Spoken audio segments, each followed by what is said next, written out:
Am I able to be heard?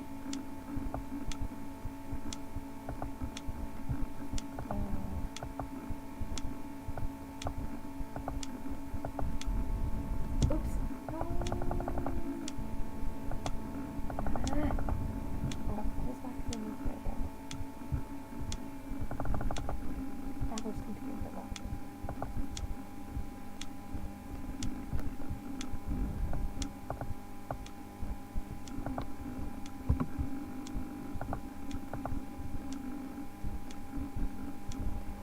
Stories have two great truths. They begin in many ways that are all known, for thus saying, second they will have an end. Fortunately, the great truth are all, so there the stuff that happens in between. But all stories must have a beginning. This story begins with me snapping awake to the rhythmic clickety clack of the drum. I felt like I'd been asleep for a long time. My mind swallowed the same veil of fog that my eyes were trying in vain to blink away. Ooh, it's pretty. I shrugged and looked at the window. I saw streets of storefronts and torn blankets of snow draping chimney tops. The sights and sounds of town I call home, sweeping by like startled fragments of a dream in the sky. Hello.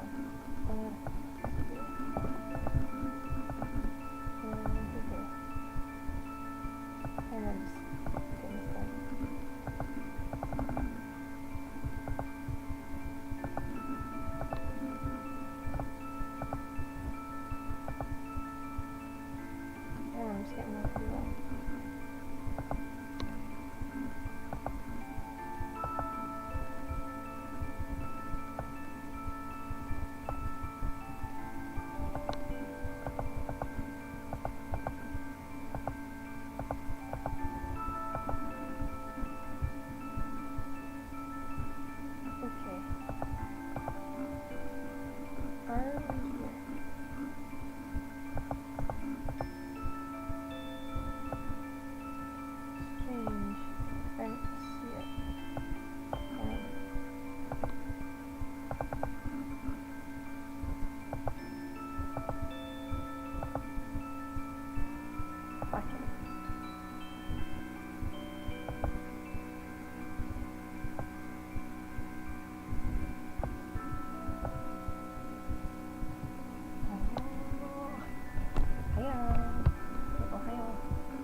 Good morning. Hold on, I don't know what it is. So here we go.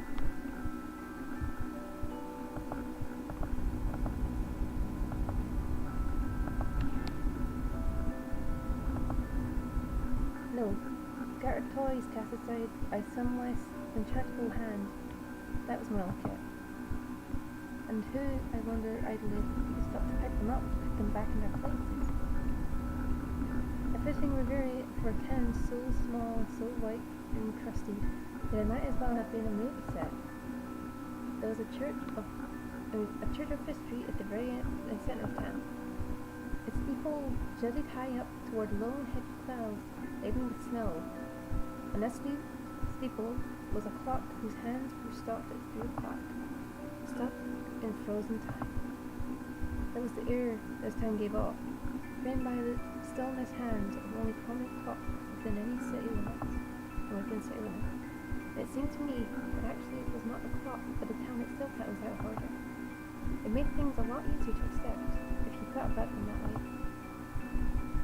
Yeah, nothing strange about that at all. The trolley glided to a gentle halt, and brakes shuddering like the mincing footfalls of a woman with something infinitely fragile and precious in her arms. The door was fully open, the cabin inhaled. The wind skirkled at my feet. I shivered at the cold, then stood up.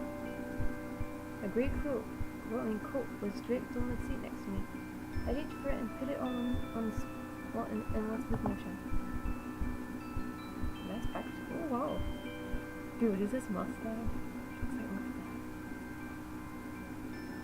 Okay. not, she continued. The station was just about abandoned when I stepped off. I strolled slowly through the familiar streets. Here and there I saw storefronts, those packed houses, flowers, blooming and frozen gardens, blissful ignorance. 9 short blocks from the station, I turned right at the intersection. The road turned upward at my feet, as if in response.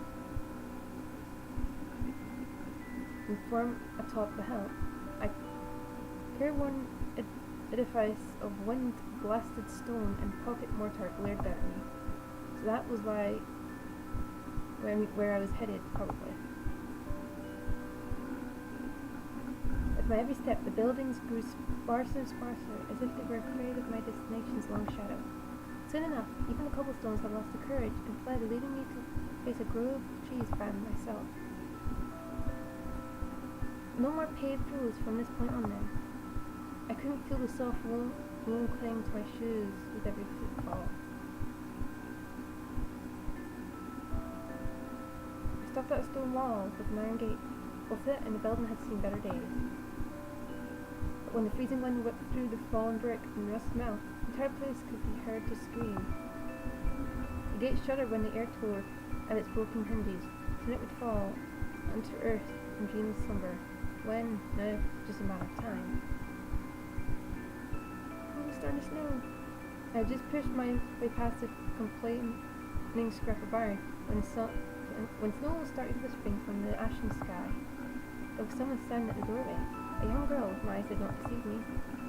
She was silent and prim, her straight back dusted by the wavering snow. She was pretty.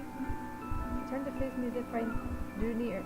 She probably heard my approach.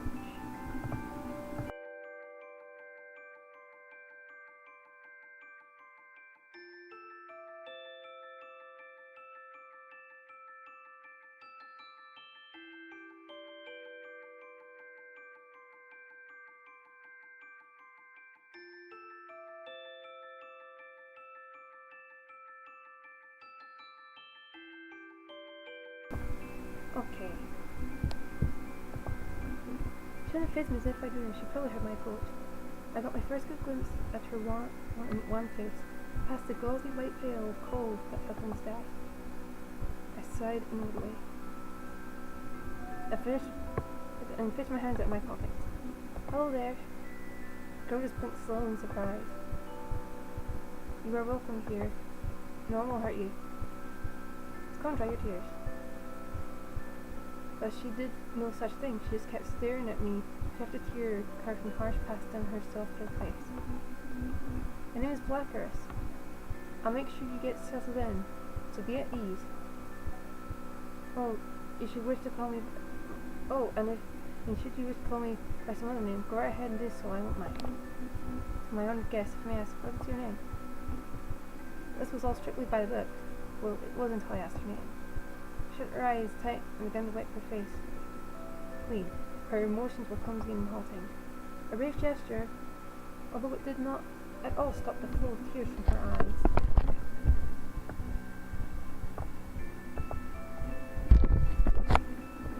La.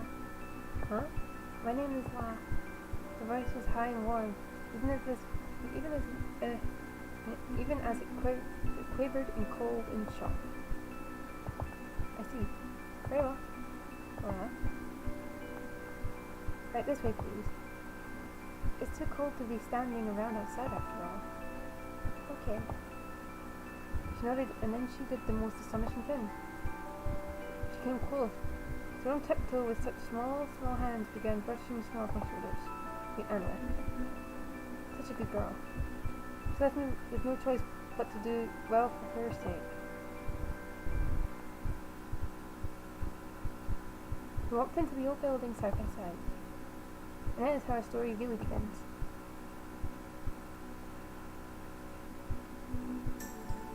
By the way, I heard there might not be anything weird in this though, if this isn't safe. I'm sorry if this isn't good. Okay, is it a song? Oh my gosh, it's an actually open.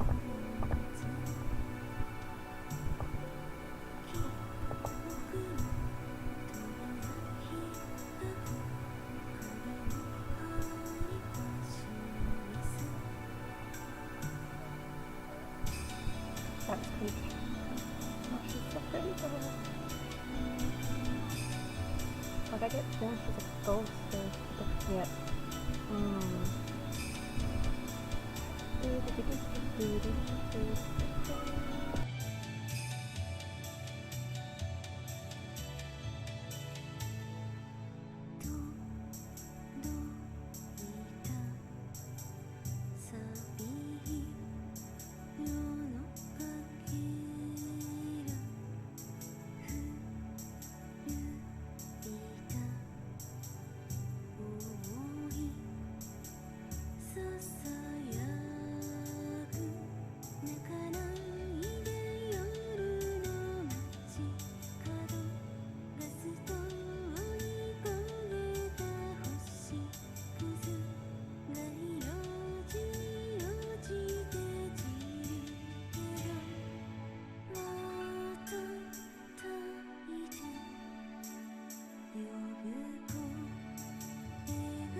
That was nice.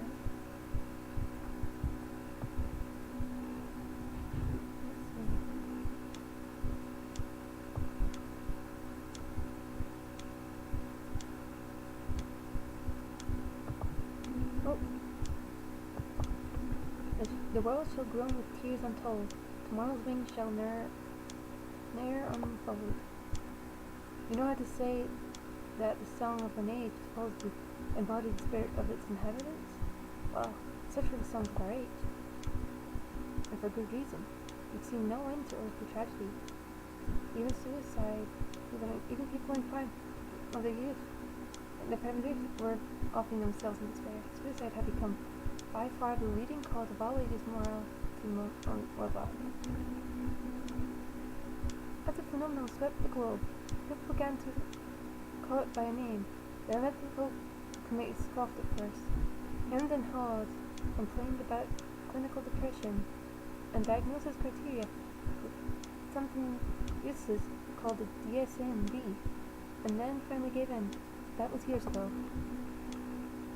By the present day, the door is firmly established in the medical lexicon, just as the term the plague had been in ages past. Our government, of course, mobilized every resource it could in order to study and hopefully counteract the door. They established this town, for instance, and because they established this town, I was able to make a living here, serving as a guide of sorts for newcomers.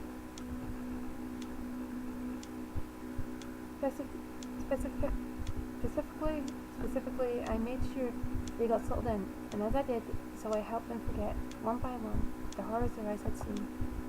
Yes, the town's my only duty was to sever the ties of heartbreak and isolation that bound our guests, stained with souls, so that with their souls, filled them with dole. This was, after all, the so-called city where memories come to die. And it was, after all, a so-called minimicide. The word bears a little explaining. As millions perished in those of the door, the medical community took its time to pronounce the consensus that even a 5-year-old would have found obvious. Namely, that the etiology of the door was this crushing feeling of sadness and helplessness that left people with no other option but to self-slaughter. A special conference of the top psychiatrists in the world was convened. After days of deliberation, they decided to make up some fancy names that meant nothing. It was determined that the door ate away at the afflicted mind, the way that rest ate away at metal. Psych corrosion, they called it. Talk about fiddling away while Rome burns. Oh, there's one problem with that analogy. See, you know it didn't fit along. He opened his policies to the displaced and wrote far stricter fire codes for state, whereas these psychiatrists, that's all they ever did, fell away while we all died. Anyway, patients who had failed all other methods of therapy were assigned to do what was known as the minimaliside protocol. They were brought to this town, and it was here that we minimalides cut away the ties binding our guests to the memories that had so corroded their psyches. The thing was, not just anyone could become a minimalicide. One had to have certain qualities and inborn talents before one could even embark on this path. On the path. To this day, I will never know whether I was blessed or cursed. It turned out that I had just those qualities, just those talents. People often pulled us aside, told us how sweet and seemly it was for us to do our duty for our country. How much have they envied us, idiotic, patriotic drivel like that? None of it particularly impressed me. How can you explain to someone who will never understand that your every working day, is a long fall into rapture and damnation?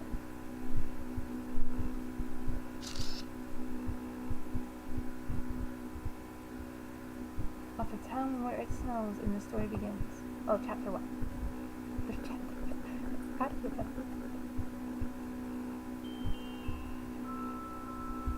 The new guest was up in the corner, staring away with eyes downcast, an empty space, as if there were some way to trace the intricate patterns of her bewilderment and the air between us. This wasn't surprising at all. Every guest I'd ever met had reacted this way upon arrival in town. They all accumulated in short order, of course. Rather, they were made to, in one way or another. But last year was still crying. This was bad, really bad. Never seen a guest in such pitiful shape before. Slowly, as if my gaze were burdened too heavy for her in sight showed despair, she lifted her head and locked eyes with me. Then she murmured, "Don't mind me. I'll be fine." And sure enough, there were still tears flowing from her eyes. Her facial expression was otherwise totally neutral. I was sad, but definitely not happy either. I've had guests say that to me before. Usually it's because they have a sorrow so deep that they themselves are numb to the fact. Oh, really? Perhaps. But I agree with you, you'll be fine. Rex, you're my guest. We'll have you better in no time at all, I'm sure. I just quirked her lips vaguely in response, so she doubted that I could do anything for her. Wonder how I could even turn her cynicism into faith. But I kept my mouth shut, it didn't matter. Whether she believed me in me or not, I had a job to do. Right, I was her guide. Now wasn't that a hoot? The hospitality industry really didn't suit me one bit. But I've been so much happier to stay at home doing nothing all day. Alright, La, go ahead and take your luggage up to your room. I'll be down here making dinner if you need anything. I take it you'll be hungry at some point? I suddenly La nodded silently, then walked upstairs with her bags. I gave the place my standard once over, full place alright. Fortunately, it was far better built than I'd originally thought. Fortunately, it was far more cramped than I'd originally thought as well. I stood in the kitchen and wondered what to make for dinner. The refrigerator was well stocked, so we'd make sure of that. Not that it really mattered if supplies are not long, I can always go buy more. This is all being paid for by the higher-ups anyway. What would Lab want to eat? Those two happened to be part of the job. That didn't mean that I had to like it. I mean, what a joke. Cooking wasn't exactly my forte, and I hated picking up after someone else. If it weren't for the fact that I was inside, I would never have had to put up with this nonsense.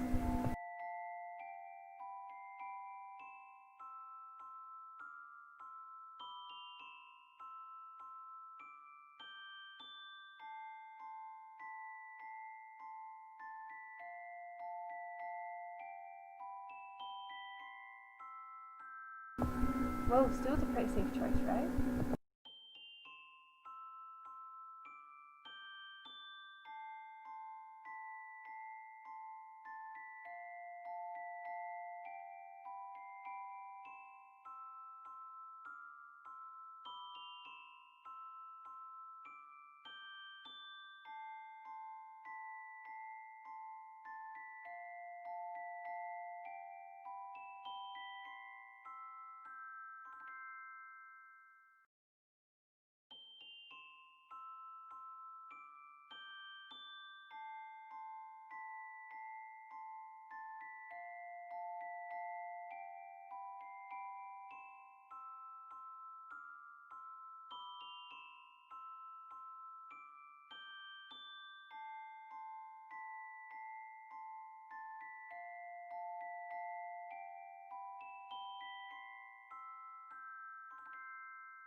Well, stool's a pretty safe choice, right? Right, nothing to it. I just opened the refrigerator, pulled out some meat and vegetables, and I got down to work. I just started boiling some water when I heard Laura come back downstairs. I turned around and, you know, the face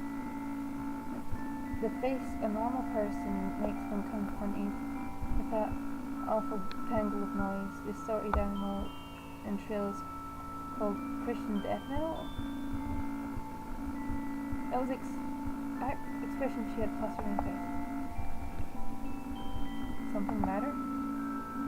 No, not at all. Great, now she was blushing. What am I supposed to do? Keep her mind? You know, if there's something on your mind, I'd rather you told me. And you get worried, I get worried. I'm not worried about anything. You see, so much for that book, but she needs the toilet. Well, whatever. I have better things to do, like make this stew. Anything you don't like to eat? None. Don't care for some things. So in other words, there's some things you don't like to eat. Great. Man, I wasn't getting anywhere today, was I? You're not very nice. I get this a lot. I mean, that a lot.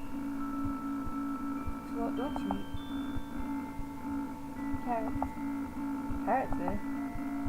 They're pretty cute, actually, but don't worry. I have my old rose unbidden to my lips. Then Lara glared at me, and that was it.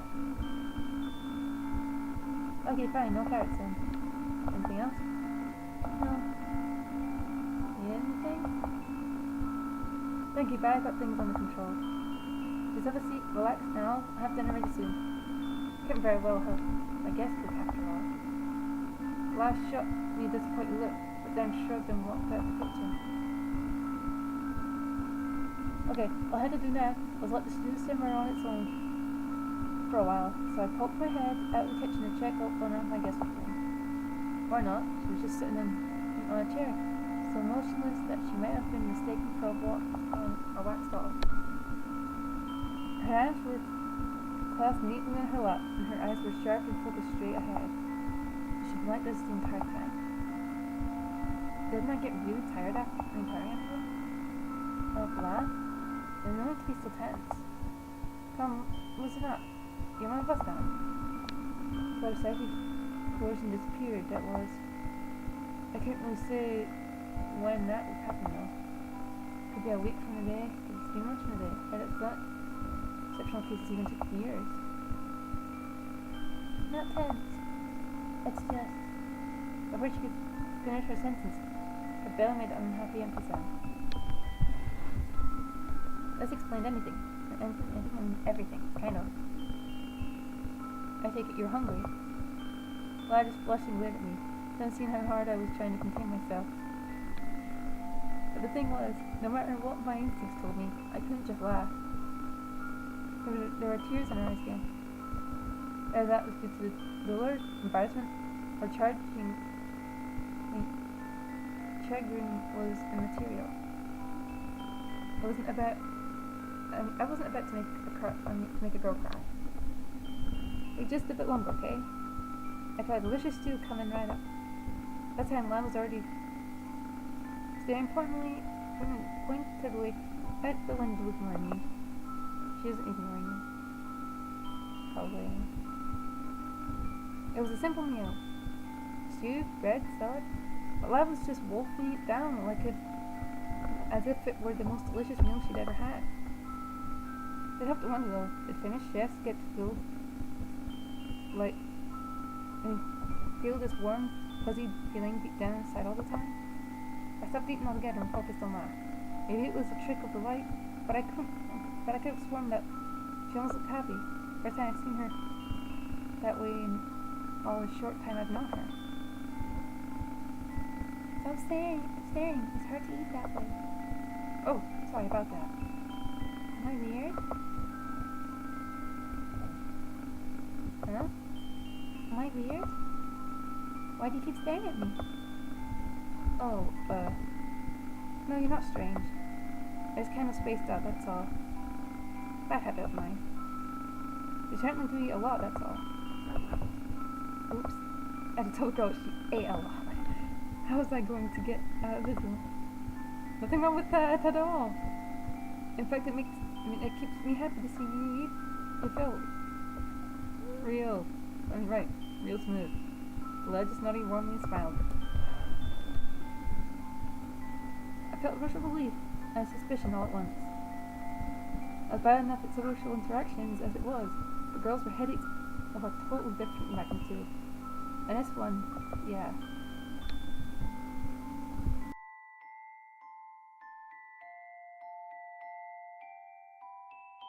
At the end of dinner, Lila just I just about lost her air of bewilderment, although I couldn't. Hang on. Oh. Okay, that was in better. Not that I was in much better shape. I was pretty used to this job by now. The first couple of days with a new guest were always a delicate phase. Best to end the day early and get a good night's sleep, so we both be bright-eyed and bushy-tailed come the morrow. Well, I'll be doing dishes down here, so why don't you go ahead and take a shower and go to bed? There should be a bathroom at the end of the corridor. I started to stand, but Lad just sat there and stared at me as if there was something she wanted to say. I couldn't quite articulate. Oh, right. You have my word that I won't puke. Go on. I'm not worried about that. It's the room. The room? There's only one bed. Oh. This must have been why she was so uptight from dinner. But understandable, although that didn't stop me from saying, alright, now what?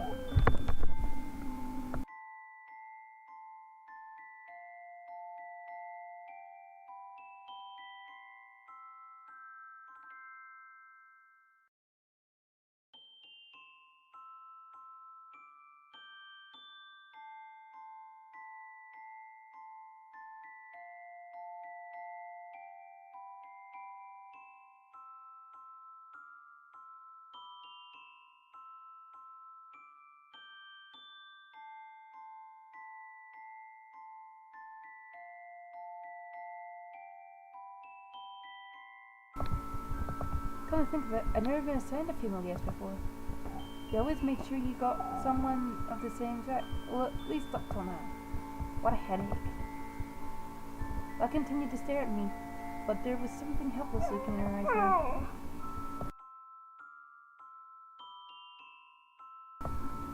I will be right back. Sorry, I gotta do something real quick.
Right, I'm just going to do something real quick. I'll be right back. Right, this should be working now. If my voice is coming on and off, it says I have excellent connection, so it should be fine.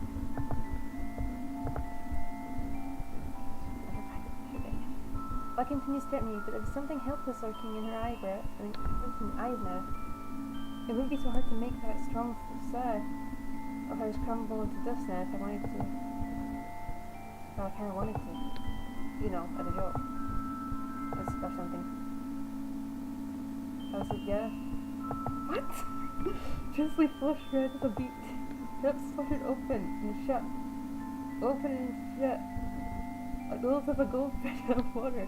This continued for a while, but then she finally managed to stammer. No thanks. I'll just sleep on the floor. Right. Now she looked like she was going to cry again. That was a joke.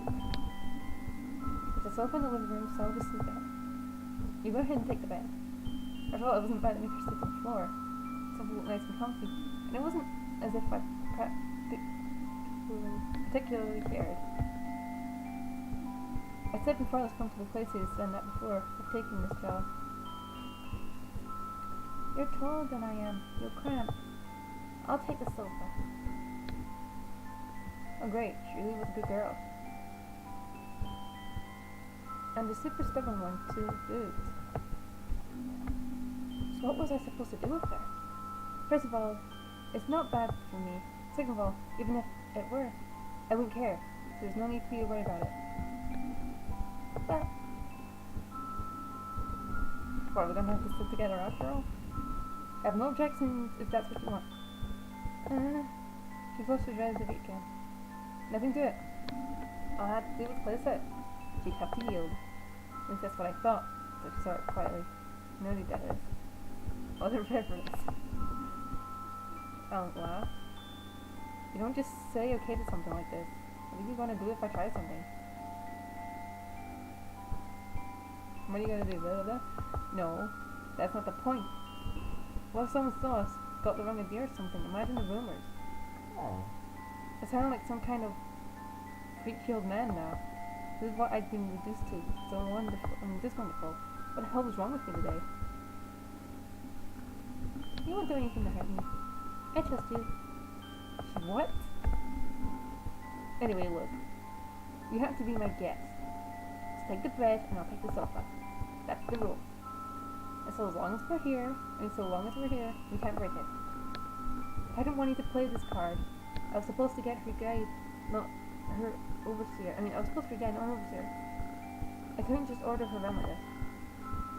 In face of such stubbornness, I didn't think I had a choice.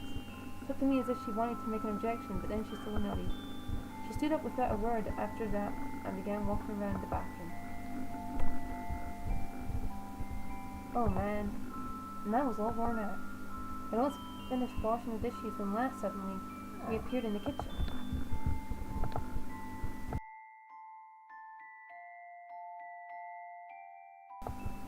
Sorry, I gotta take the dog out again. I'll be right back.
I just hurt my toe. Sit down. Okay. Sorry. I was just upset. Keep it safe. Now my hands wrinkle rubbing now. Alright, here we go. I think I should be good now. Yes. She had apparently been there for a while, watching me quietly, but it wasn't until I caught the faint, intoxicating smell of floral shampoo wafting from her just washed hair that I became aware of her presence. Yes? No, nothing. Good night. But there is. There was the gentlest hint of a smile on her face as she turned here, getting heel, and walked out of the kitchen. I stood still and listened for a long time after that until I was sure that she tucked herself in and gone to sleep. Strange girl. Strange, but not bad at all.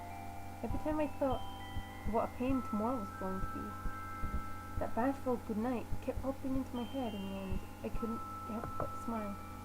So she left me with no choice but to do well for her sake again. I mean, this kind of feels like she was doing something for him. Because, you know, he's helping all these people, but this is going to help him. He's going to help him in the end. The next morning, I startled awake by an awful crashing sound. Interesting. I'd never been woken up this way before. I let myself a deep sigh, and then I got up off the sofa. Glad's back was turned to me when I found her, so I said, "Good morning." An early riser, I see, and almost succeeded at suppressing a grin when she jumped in surprise. "Good morning." But I looked down, and the sweat completely succeeded at wiping the smirk off my face. There was a familiar-looking kettle on the floor, and a spreading dark puddle that had to be the remnants of yesterday's stew. How did it come to this? See, stew for breakfast, kettle boiled over. Went to take it off, got burned, and, Okay, so that explained a couple of things. Killer smell, for one thing, and the uncharacteristic warmth of the house for another. I looked over to the stove, and sure enough, it was lit and burning bright. Then I had the following sequence of thoughts. Man, that's very weird. I mean, this is weird. 2, I didn't build that fire. 3, she must have. 4, man, this is weird. Not bad at all, actually. Ever since I became a monicide, I'd always live alone. I'd always lived alone. It was this stray kitten who'd invite herself into my life for a while. So obviously cats won't light stoves or build fires. And of course, she didn't stick around forever. One day I woke up and she was gone. I didn't get scolded or anything, I see. That's a relief. I'm not mad at you or anything, so there's no need to apologize. I'm so sorry. Wait, did I just tell you not to apologize? After that, I started clearing up the mess, but Lai wasn't having any of that. Okay, fine, whatever, so I figured we'd do it together, but she wouldn't have any of that either. So in the end, she stubbornly insisted on cleaning the mess all by herself. After the kitchen was... Ooh, whoops, charger. Where's my charger at? Eat.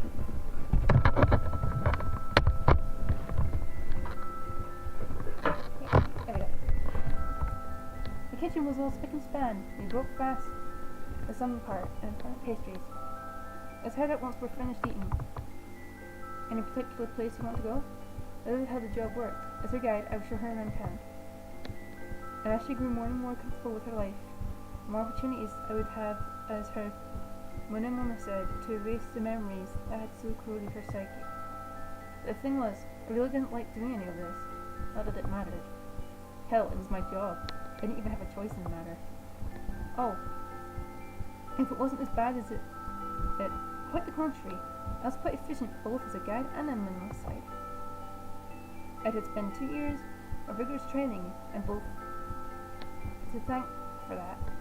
That was mandatory for licensure and I'd passed with flying colours. Really, the only reason I hated this part of my job was because I simply hated walking around outside. You know, what was the point? Up to you. You're my guide, yes? I looked up from her glass of milk. She briefly let her eyes on me. I thought that she would say something like that, but still, that bothered the hell out of me. And I really wanted to let it outside. Alright, let's go. Let's just take your coat with you. It's cold out, you know. Well, I nodded, and then unwrapped her government-issued top coat from her chair. Walked out the door into the frozen town. She trailed me by a few paces. The streets were deserted, because they just had pepper desserts. I'm bad at this. In defiance of a Daystar's wanted vibes, the shadows beat long tattoos on the snow and choked leaves. There were a little under 1,000 licensed minimum sites here, and each of us had a guest.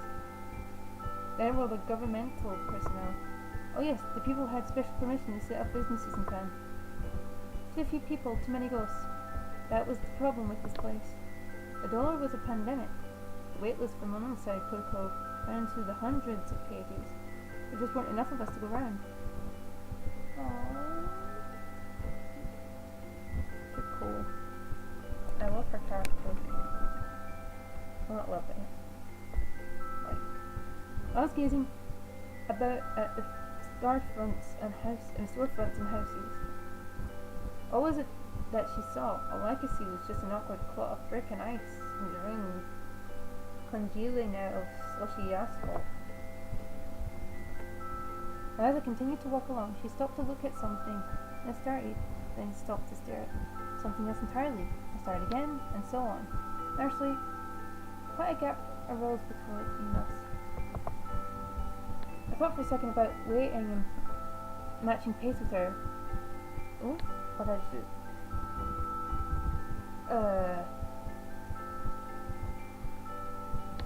Okay. But it was far more fun just to watch her antics. Tyler B. Macarius, where are we going? She asked as she caught up to me, her feet thudding on the icy sidewalk, and her breath painting short-lived clouds of air about us. Let's see. How about some nice delicious coffee? There's this place I know on 6th Street. So let's take the trolley from here. What? You heard me right. Don't tell me you've never ridden it before. I haven't. That struck me as more than a little odd. Other than on foot, there was no other real method of transportation around here. And our trolley system was so good anyway that no one really minded. The other cities of our country had public transit systems that were at least as well developed as ours, so normal people got around. But life here had been chauffeured around for all her life. Apparently her family must have been very rich, very important, or both. I was stopped to think about this. I took the opportunity to sprint past me towards the station, so she could be this lively at times, eh? Fascinating. However, since her small figure was already receding into the horizon, I was going to have to cut out very short. A smile came to my lips and bed in, and I began to walk again. I thought I just want tomato sauce. Was that garlic? Oh, hell no. We got off the trolley at the 6th Street station and headed toward our destination. Leah, of course, continued to make her frequent investigatory stops. In this case, it was entirely understandable. Our house was on 8th Street. The end of town was mainly private residence. But 6th, well, it had the closest thing we had to a shopping mall around these parts. And Leah seemed intent on examining every single piece of merchandise in every single display window we encountered. Our destination, by the way, was not on 6th proper, but on a back street or block or so away. Its door was unadorned, but for a nameplate it simply read Aroma. Who are these dudes? As we opened the door and walked in, a chime rang out, and soon thereafter, so did a casual voice. Welcome. Hey, wait a second. Well, if it isn't Blackheart, it's a long time no see, man. I raised a hand in casual response. The proprietary hero was one of the few acquaintances I had, you see. Been out of town or something? Haven't seen you around these parts forever, you know. No, I've been here the whole time. What did you do? Barricade yourself in your apartment? That's not good, yo. I'll get it. I got it. Don't tell me you. Acquaintance's flood of sarcasm suddenly went dry as he spotted the girl who was standing behind me. Actually, it's more like La was hiding behind the folds of my great coat and scoping at the task interior. Got a girlfriend? He at least had the good grace to manage a strange smile. Well, on the other hand, reacted with no grace at all. She started flushing red with a beat and began to shake her head violently. Fascinating. I let her go for a bit longer until I became distinctly afraid that she might very well shake her head clear off her shoulders. This is my guess. I see. Right.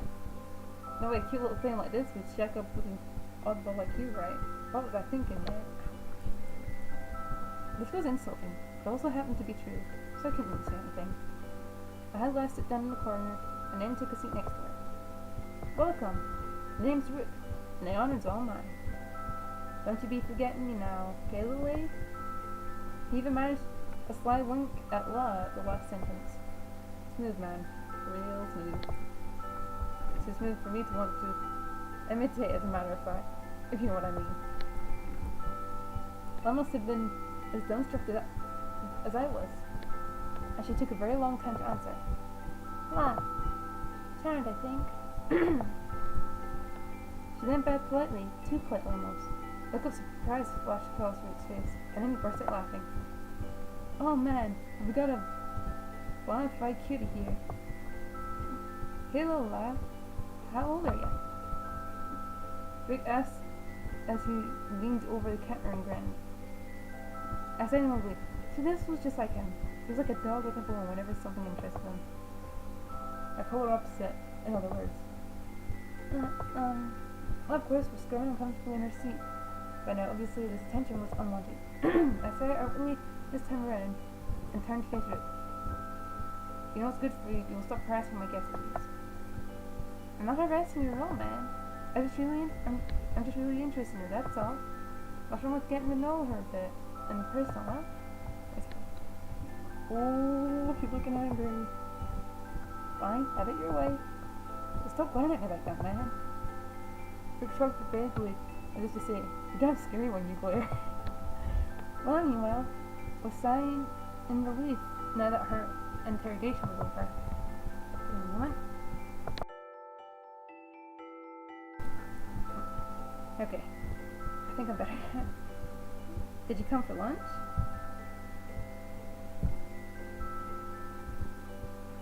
It's a bit early for that, but hey, whatever.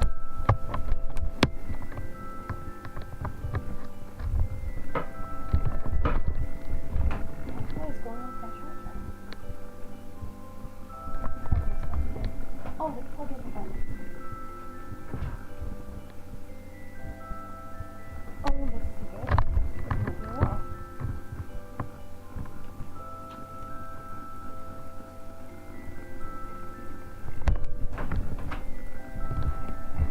Let's see.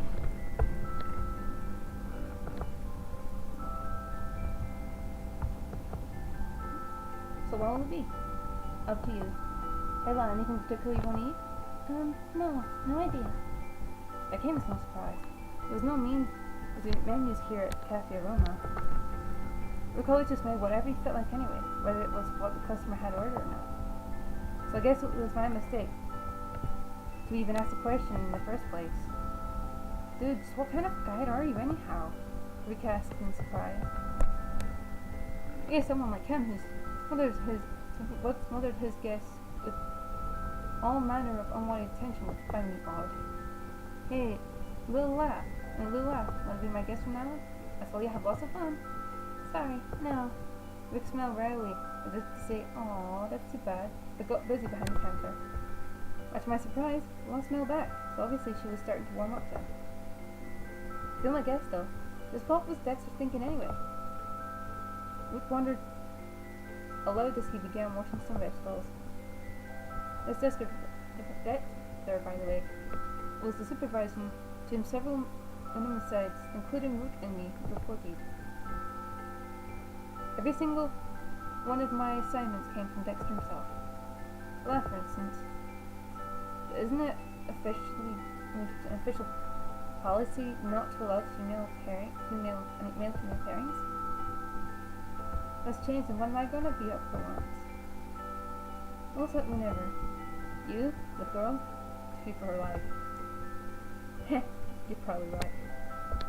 After all, if I got to live with a cutie like little laugh here, there's no telling what might happen. It reminds me, hey little lady, if Black Eyes here does something he shouldn't, you come running to me, you hear?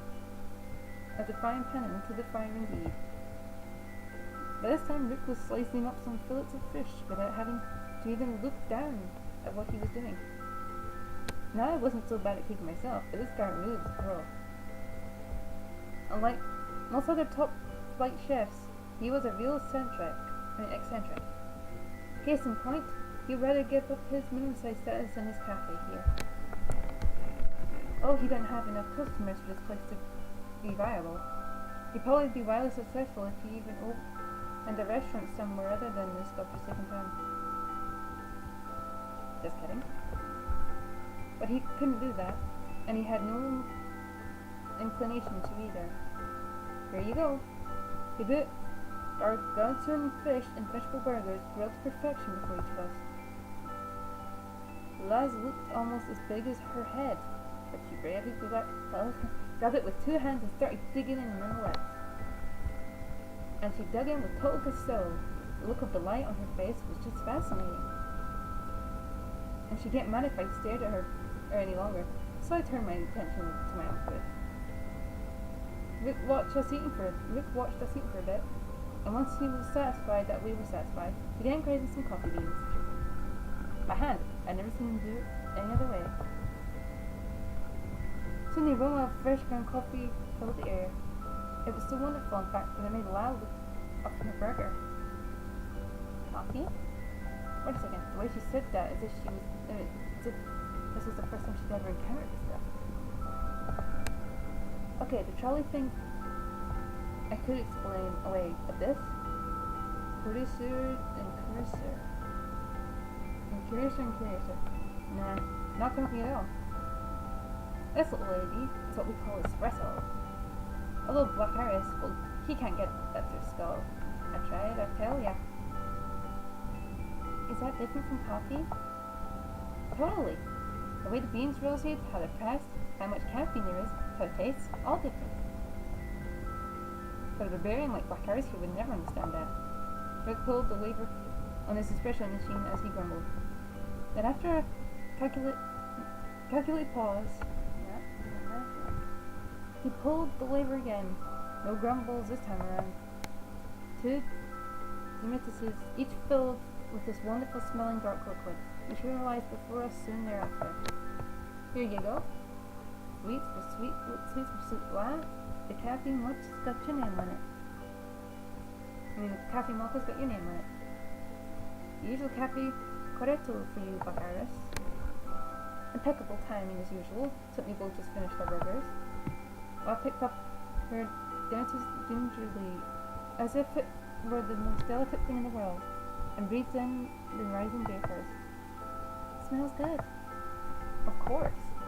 This is my specialty, see? Rick was always this way with the ladies, but today he seems even more effervescent than usual. Then again, I wasn't brushing him off the way that most women did, so maybe that was it. Oh right, Bulgaris. Got an assignment, and not from Dexter.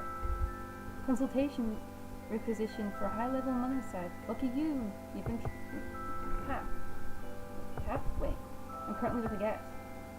It's not safe for legals to double up like that. When I think of it, yeah. I wonder how come Dexter didn't tell me you were with guests anyway. He's usually real good about that.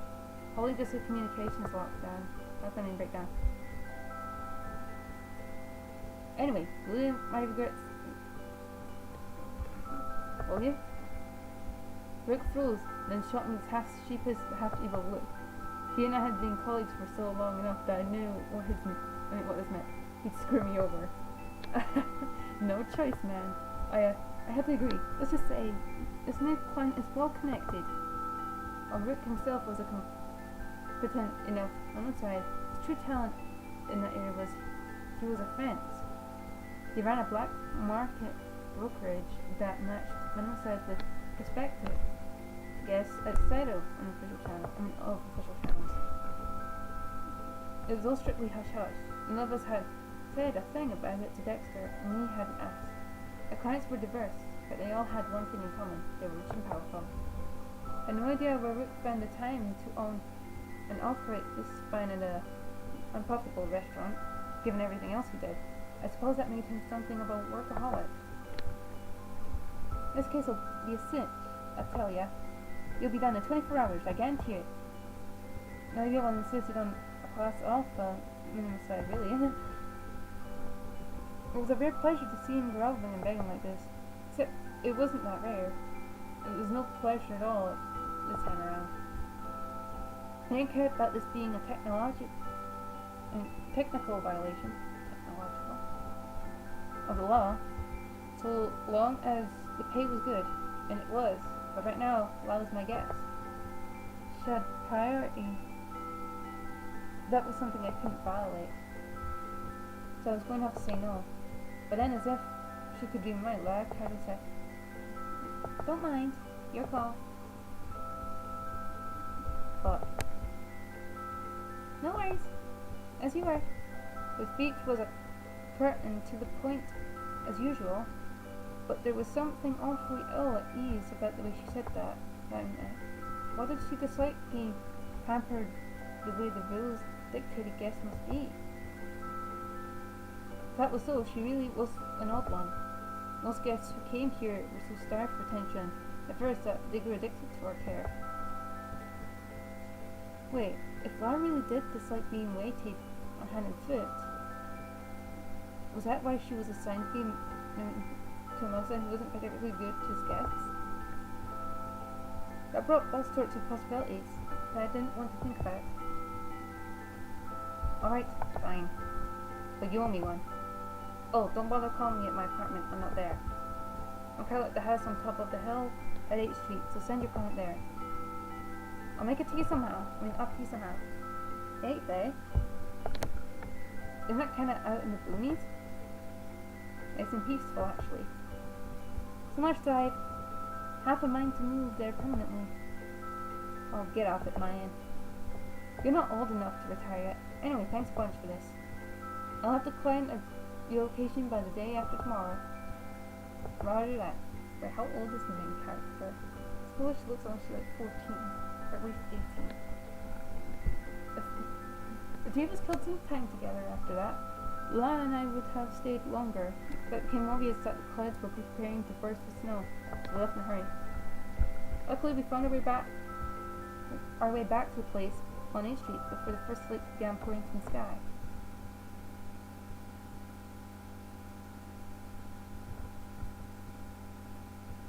Another day passed. One thing that became painfully apparent by now, I was oblivious to the ways of the world. It was tempting to chalk it up to her being a stuck-up, spoiled little princess, but she wasn't stuck up. She wasn't spoiled, and she didn't put on airs like a princess. Generally, the guide is supposed to take care of all the housework. Lara, however, was actively helping out in any way she could.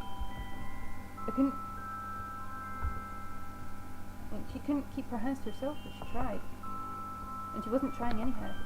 The weird thing was, it wasn't because she felt sorry about making me do all the work. She didn't even do all the work. The way her eyes glistened, the way she skipped and hopped about, it was obvious that she was having the time of her life. There were some ways in which this came out as a relief. I had not, for instance, been looking forward to the prospect of doing a girl's laundry. So obviously I was more than happy to let Lad take care of it. Well, that is other than the fact that she had no idea how to operate a washing machine. I can remember clearly how she started at it the first time around, tried to figure it out for herself.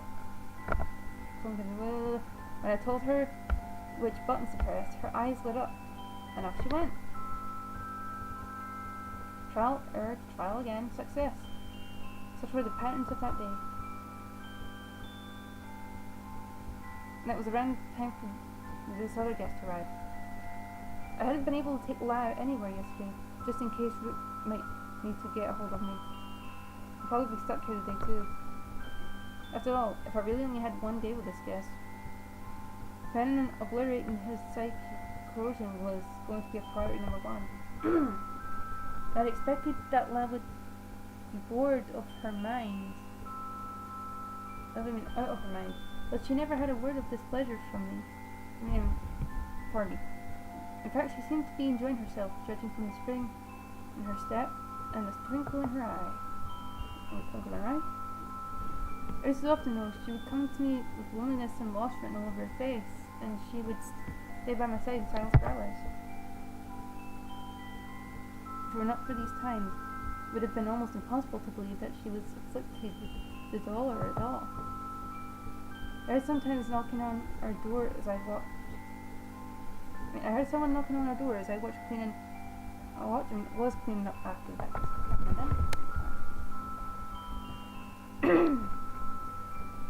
Sorry about that. My voice is always like this at the moment. On stream.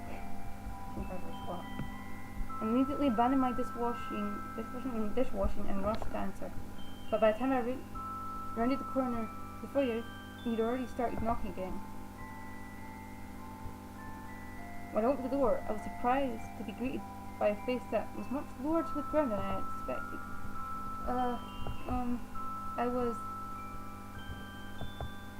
I was referred. I have an appointment with Dr. Blackers, the minimal side. Is he here? He happens to be me. What? Oh, I'm sorry, sir. You said that you're a lot younger than I thought you'd be. A lot younger, eh? That was my line. Look, man, you're killing me here. You didn't tell me you were starting a babysitting service. I mean, he was younger than I, even a lot younger. Rick had told me that this client was well connected. I assumed that he was talking about governmental office official or a captain of industry, not like this. Not this. My name is Marcelo. Nice to meet you, sir. The pleasure's mine. Please come on in, then, Miss Marcelo. You may call me Mara, if you please. If you please, huh? Well dressed, with a healthy manner of speech. Boot? Going to boot. So I was definitely dealing with a rich kid then. Great. Mara stepped in the living room. Lat almost dropped the plate she'd been washing and stared. Not surprising. She'd probably been expecting someone a lot older and taller. After an unfortunate moment, she went back. Wet. Back to her dishes, squeezing her sponge so hard that suds got out of the sink. Her surprise, however, was dwarfed by that of our new arrival. Sorry! He suddenly, inexplicably, bowed his head in apology. I had no clue what was going on anymore. And seeing he was flushing beet red, I didn't know what was going on inside his head right now either. So I said, and hastened to explain the situation, but Mara, this is Lat. I'm so sorry. I had no idea your lady friend was here. Give me a moment. I'll leave right away. Mara didn't even let me finish my sentence at the very moment that he finished the sentence, though. Lat's fingers chose to go completely nerveless.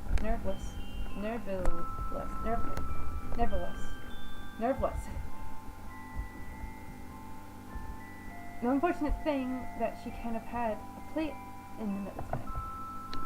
There was a crash and much tinkling. White porcelain shards spread all over the kitchen floor, and now we had not just one, but two young people blushing so fiercely that it might as well have been on the surface of the sun. I just wanted to bury my head in my hands and be done with the day. Well, that happens to be my guest, just like you. Huh? Oh, I see. Right. I had no idea. Well, hopefully you have one now. Mar sank down onto a chair as if his last words had drained all the strength out of him. Ola, be careful not to get cut here. Want some help?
Okay, we're gonna have to end the stream after this little section here. No thanks. I'll be fine. That didn't make me worry any less about her. But now that she'd said she'd be fine, there wasn't much I could do. So I said I turned to Mara and began anew. As usual, I'm Black Paris, I'm on the mill side. I'll be your guide for a short time. Should you wish to call me by any other name, go ahead and do so, I won't mind. Thank you, sir. Got to be in capable hands. We'll see about that. You won't tell me now won't you tell me a little about your psychic corrosion? How did it start, do you remember? Until this point in the treatment, what it said to La and Mar had not differed substantially. But La was a severe case, necessitating as long as internment here. In her case, my only course of action was to chip away at her psychic corrosion slowly over weeks and months. I had no choice. I could have, and my guess was clearly known to the depths of her own sorrow. In comparison, Mars dolor was only mild. Guess in his situation, usually knew exactly where their psychic corrosion was coming from. Then I could move and with surgical precision and cut the memories out cleanly, quick and simple. Mar shot a confused look and then spoke instantly. Psychic corrosion? No, actually, I just want you to erase every last memory I have. He was joking, right? If he was that pretty funny. I mean, if he was, that was pretty funny. By the way, but the way he was looking at me, it was quite obvious that this was no joke at all. I felt, rather than saw, La poking her head out of the kitchen. Obviously she'd overheard everything. Obviously she was quite intrigued by this turn of events.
some preparations are necessary.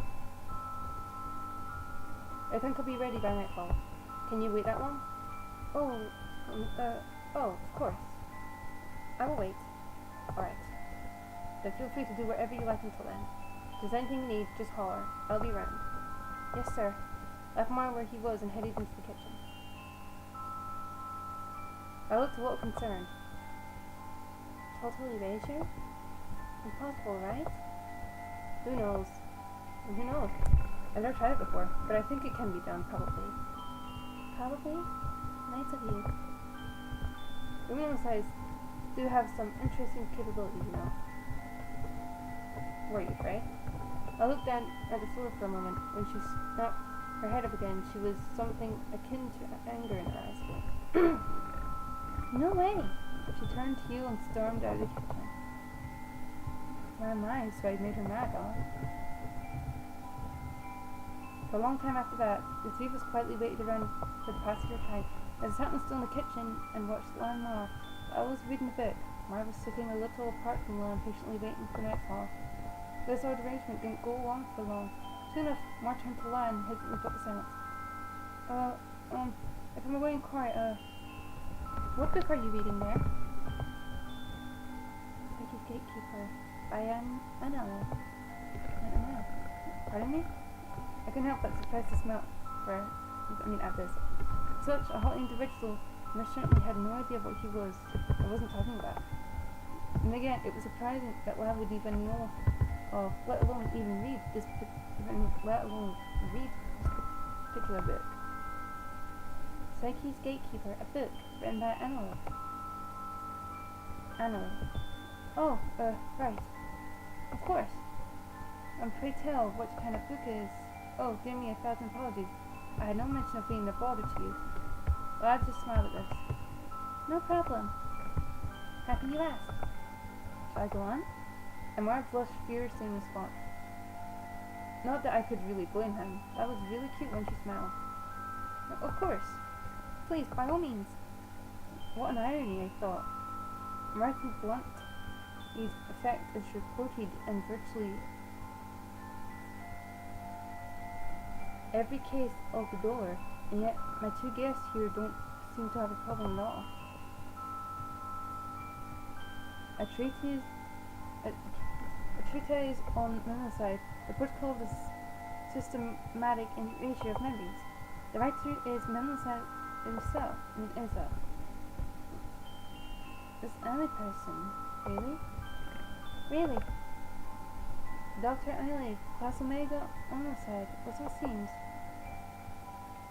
Class Omega? Wait, I thought they were an urban legend, a fairy tale, you know. They are quite real. They're all incredibly rare.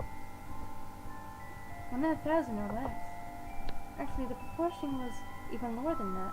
There are perhaps 10 known Class Omegas in the entire world at present. From classic Epsilon up to Class Alpha. From Class Epsilon up to Class Alpha, there was a smooth linear progression of ability. But Class Omegas? They were a different kind of beast altogether. To put it another way, without them, a true cure for the door would be impossible.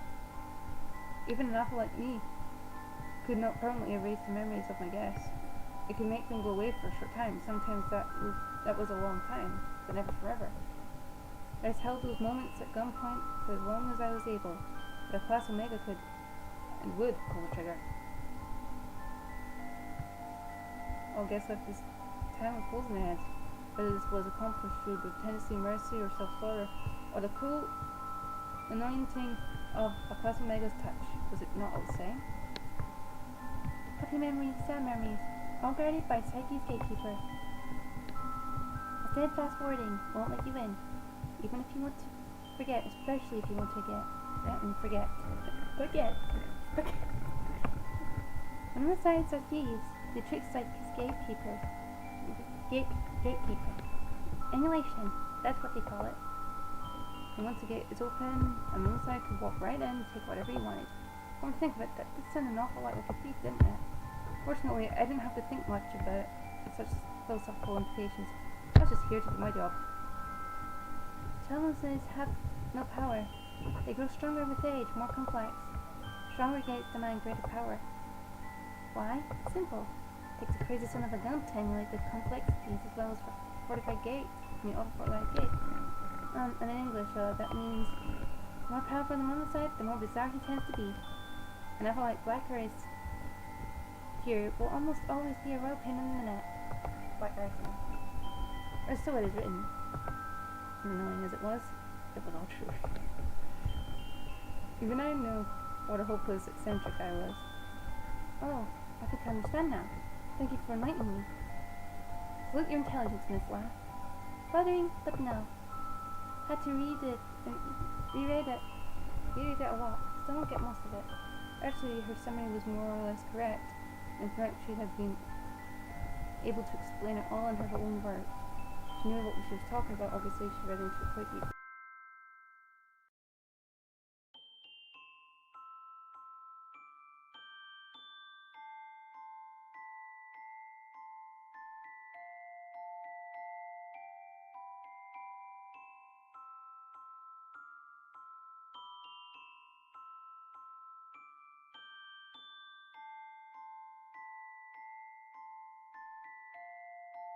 Okay, I'm gonna stop this here. Nice talking to you and all that. Thanks for watching. Bye bye bye bye.